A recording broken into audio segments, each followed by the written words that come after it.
디모데전서 2장 말씀 1절에서 15절 말씀을 가지고 먼저 기도해야 된다는 제목으로 이렇게 나누도록 하겠습니다.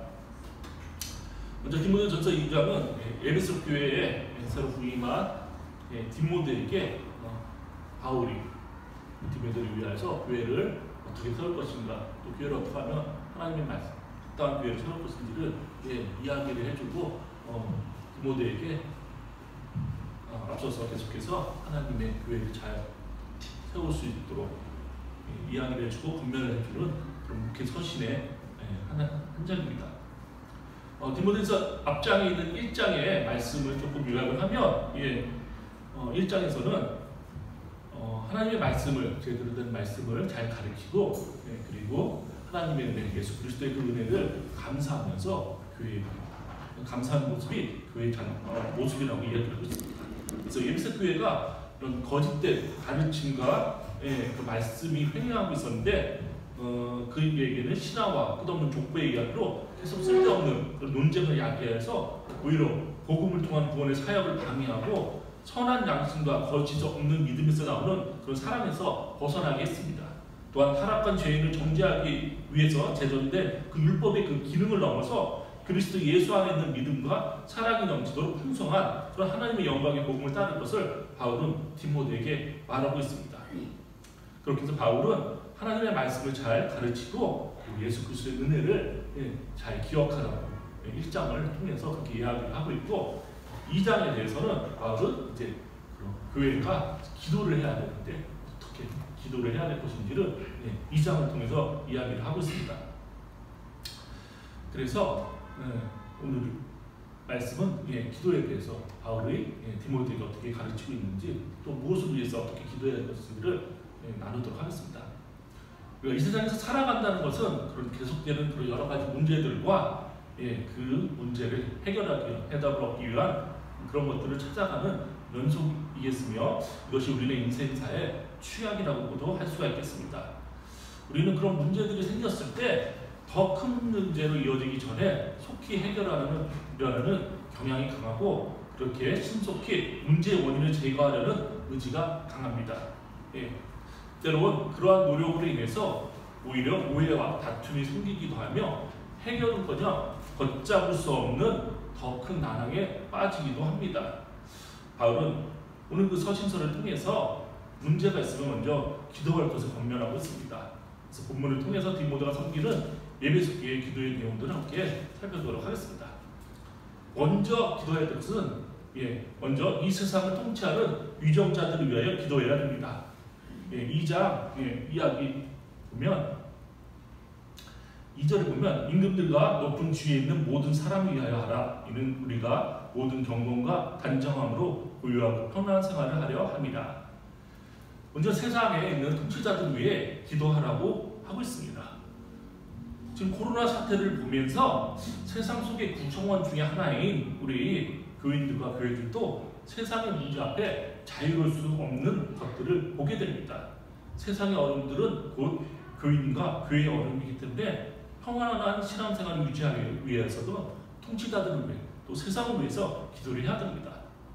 선민이었던 이스라엘 그 백성들이 이교도이고 적국인 교회를, 로마를 위해서 기도해야 한다는 것은 정치적으로나 정서적으로 받아들이기 어려운 문제였지만, 모든 권력은 하나님의 섭리 안에서 있기 때문에 우리가 지지하지 않는 세력이라 할지라도 하나님 앞에 기도해야 한다는 것입니다. 로마서 13장 1절을 보면 모든 권력은 하나님 앞에서 나왔다고 이야기를 하기 때문에 우리가 받아들이기 어렵지만, 그것을 이해하기도 어렵지만 우리 신앙생활을 유지하기 위해서, 또 세상이 편안하기 위해서 우리는 세상과 통치자들 위해 기도해야 된다는 것이죠. 코로나 사태를 겪으면서 결국 우리 교회들도 얼마나 많은 어려움들이 겪어지고 있습니까? 그렇기 때문에 우리 예배를 위해서도, 또 우리의 신앙생활을 위해서라도 세상이 안전하고 좋게 흘러갈 수 있도록 우리는 세상을 위해서, 또 그것을 통치하는 그 정치적 세력들을 위해서 기도를 해야 된다는 것이죠. 예수님께서 복음을 전할 때 바리새인들이 예수님을 곤란에 공격에 빠뜨리기 위해서 로마 황제가 그려진 그 동전을 가지고 예수님이 시험했습니다. 이 동전을 가지고 로마 황제 가이사죠. 가이사한테 세금을 바치라고 하는데 세금을 바치는 게 맞냐, 하나님께 바치는 것이 맞냐라고 이렇게 이야기를 했습니다. 그때 만약에 로마 황제 가이사한테 바치는 게 맞다고 얘기한다면 하나님께서 이스라엘을 선택한 그 선민인, 그리고 하나님의 전통을 가지고 하나님을 따라가야 될 그 이스라엘 사람들한테는 그렇게 이야기한다면 하나님을 배반하고 하나님께서 이스라엘을 세우셨다는 것들을 부정하게 되는 그런 종교적인 문제들을 야기되게 되죠. 반대로 하나님께 바쳐야 된다고 얘기하게 되면 그러면은 로마가 이스라엘을 유대인들을 지배하고 있는데 그 지배를 무시하게 되는 것이고 로마 황제의 그 지배권을 부정하게 되는 것이죠. 그런 하나의 구태자가 되게 되는 것이고, 만약에 그렇게 되면 로마 황제가 뿔이 나갔고 이스라엘을, 유대인들을 어떻게 해롭게 할 수도 있는 상황이었죠. 굉장히 난해한 어려운 상황이었는데 예수님께서 이렇게 말씀하셨습니다. 가이사 것은 가이사에게, 하나님 것은 하나님에게, 두 가지 양립하라고 했던 것이죠.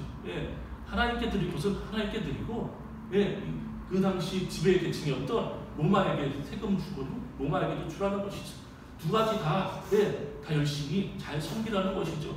어느 하나 선택할 부분이 아니라 두 가지 다를 다 열심히 잘해서 괜하게 교회 때문에 혹은 그 정치 때문에 문제들이 일으켜져갖고 교회가 곤란스럽고 신앙인들이 곤란스러운 처지가 벌어지지 않도록 그렇게 하라는 것이죠.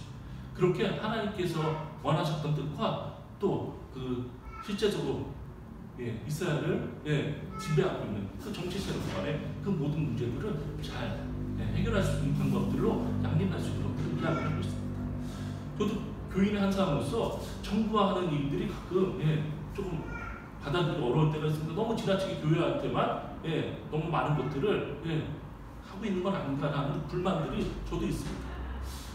우리는 사회 구성원이기 때문에 우리의 불만들을 당연히 정부한테 이야기할 권리가 있습니다.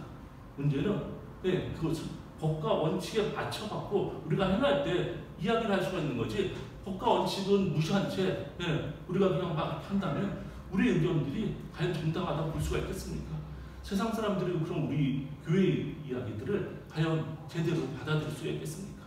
법과 원칙은 지켜가면서 우리가 우리의 불만들을 이야기하고 시정에 대해서 이야기를 해야 되지, 그것을 지켜내지 않으면서 무시하면서 우리의 이야기를 주장한다면 그 어떤 세상 사람들도 그것을 받아들이기가 어려울 것입니다. 4절에 보면 하나님은 모든 사람이 구원을 받으며 진리를 아는 데 이르기를 원하신다고 이야기하고 있습니다. 믿는 사람들이 먼저 법과 원칙을 지키지 않으면서 복음을 전한다면 세상 사람들이 그 복음을 받아들이겠습니다. 오히려 세상 사람들은 그 복음에 대한 순수성과 진실성에 대해서 받아들이지 않을 것입니다. 오늘 교회들이 너무 지나치게 극단적으로 원칙과 법을 무시한 채 계속해서 종교 행사를 함으로 인해서 많은 이야기들이, 많은 문제들이 야기되고 있고, 오히려 복음이 증거되는데 오히려 그것이 긍정적이지 않은 부정적인 결과들을 나타내고 있는 오늘 이 시점에서 봤을 때 우리가 정말로 어떻게 하는 것이 하나님 보시기에 또 세상 사람 보기에 좋고 긍정적인 영향을 끼칠 것인가 우리는 고민해야 될 것이죠.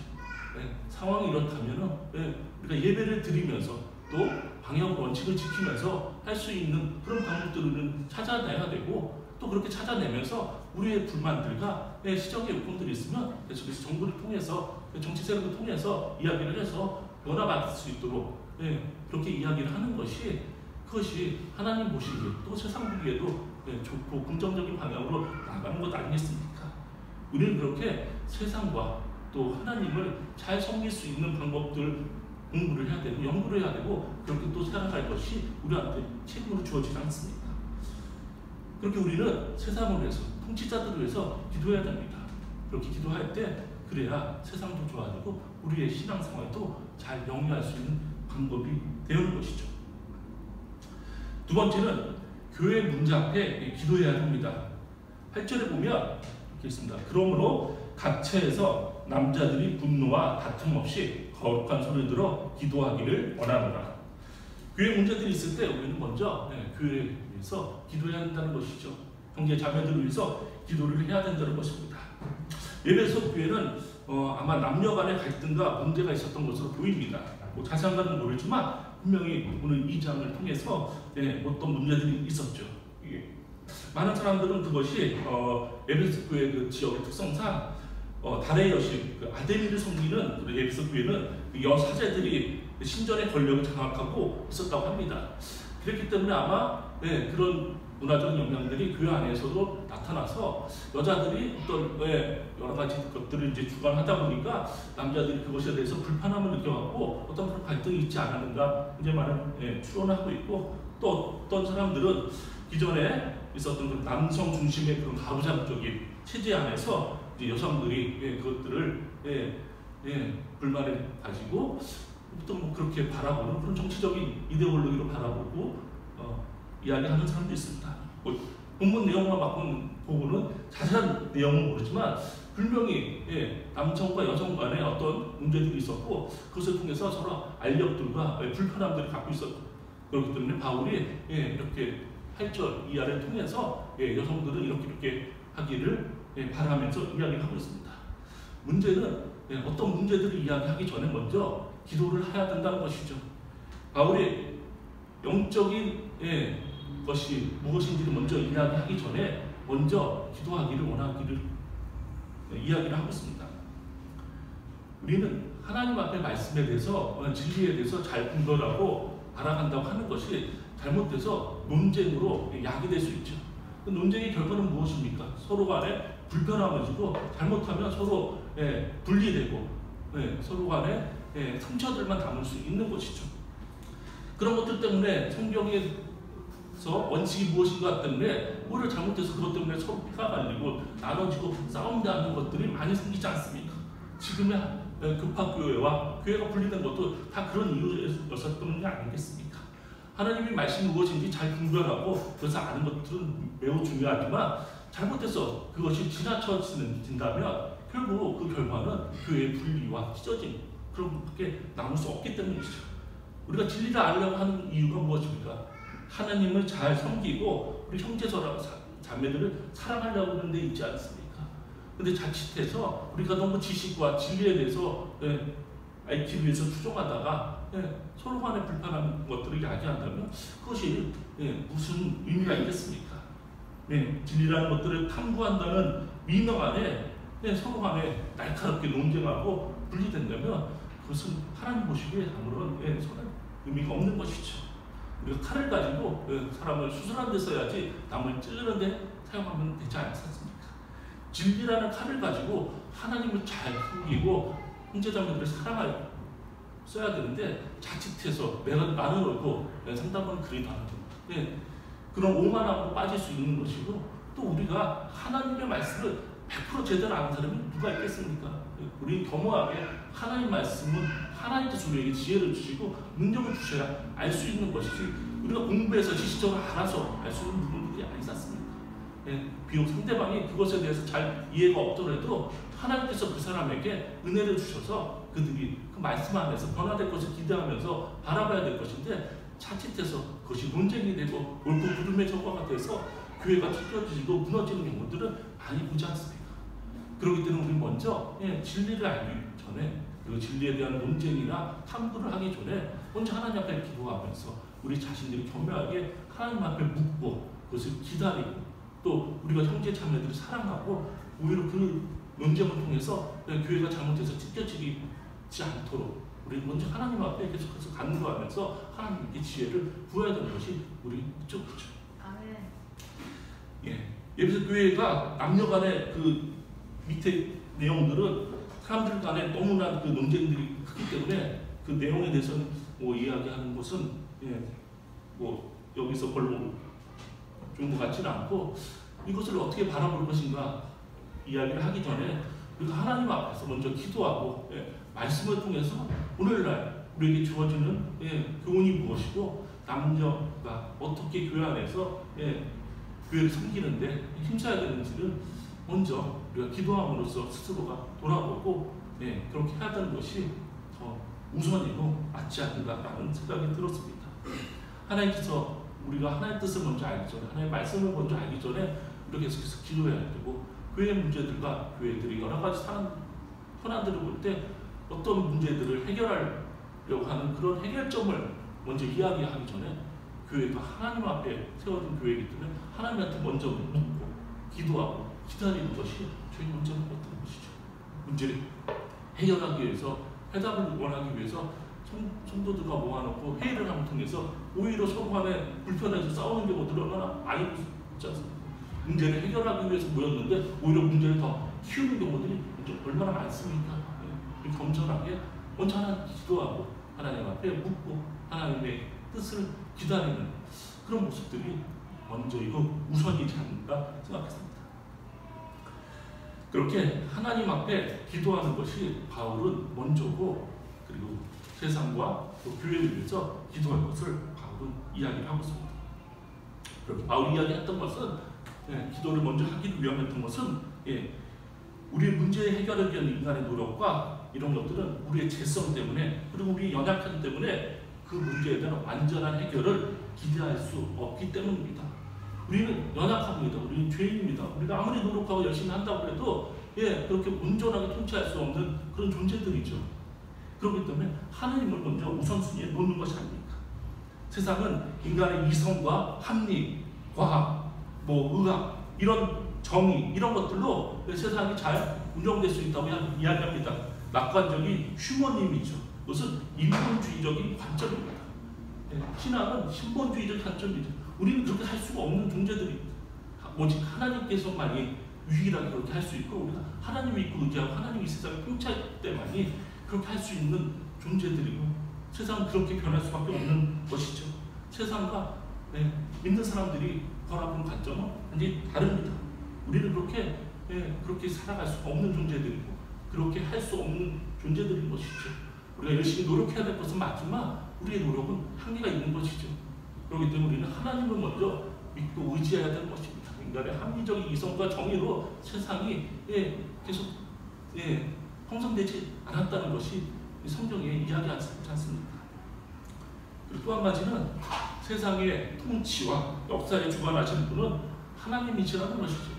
이 세상의 문제들, 이런 원인들 우리는 잘 다 알 수가 없고 그 해결을 완전히 할 수가 없지만 분명 봐서 하나님께서 이 세상을 통치한다는 것이죠. 하나님께서 이 역사를 주관한다는 것이죠. 코로나 사태가 왜 벌어졌는지, 앞으로 어떻게 될 것인지 우리는 알 수가 없지만, 그럼에도 불구하고 이 모든 것들이 하나님의 섭리 안에 있기 때문에 우리는 그 하나님의 섭리를, 그리고 주권을 인정하고 하나님 앞에 기도하는 것이 하나님의 주권과 섭리를 인정하는 것이죠. 이 세상의 모든 문제들, 모든 현안들, 그리고 앞으로 있어서 살아가야 될 방법들, 그 모든 것들은 하나님께서 다 주관하시고 하나님께서 인도하시는 것이지 세상의 형상으로 해결되거나 돌아가는 것이 아닌 것이죠. 눈에 보이는 세상 이치가 아니라 눈에 보이지 않는 하나님의 섭리 안에서 세상은 또 교회는 돌아간다는 것이죠. 그것이 바로 영적인 원리가 있다는 것 아니겠습니까? 하나님께서 세상을 섭리하는 것이 있고 악한 사단이 계속해서 섭리하는 방법들이 있지 않습니까? 그렇게 하나님과 선악이 계속해서 싸우면서 이 세상이 역사가 이렇게 일어나지 않았습니까? 그것이 바로 영적인 원리가 아니겠습니까? 하나님께서는 이 땅을 창조하시고 앞으로 계속해서 운영하시고, 그리고 마지막 심판에까지 모든 것들을 다 하나님께서는 계획하시고 섭리하고 계시지 않습니까? 그것을 인정하는 것이, 그것을 받아들이고 하는 것이 우리가 하나님 앞에 기도하는 것이죠. 세상의 문제와 교회의 문제, 그리고 나의 문제들을 하나님 앞에 놓고 기도하는 것은 하나님의 주권을 인정하는 성도들의 당연히 해야 될 모습이겠습니다. 문제에 대한 안전한 해답은 우리의 죄와 연약함을 친히 십자가에 앞에 담당하시고 해결하신 예수 그리스도가 유일무이한 해답이기 때문입니다. 문제를 해결하기 위한 우리의 노력에 앞서서 예수님께서 이 땅 가운데 행하신 교훈을 배우며, 또한 이 세상의 통치자이신 예수님께 모든 문제를 해결해 주실 수 있음을 믿고 기도하는 저희가 되기를 주님으로 소원합니다.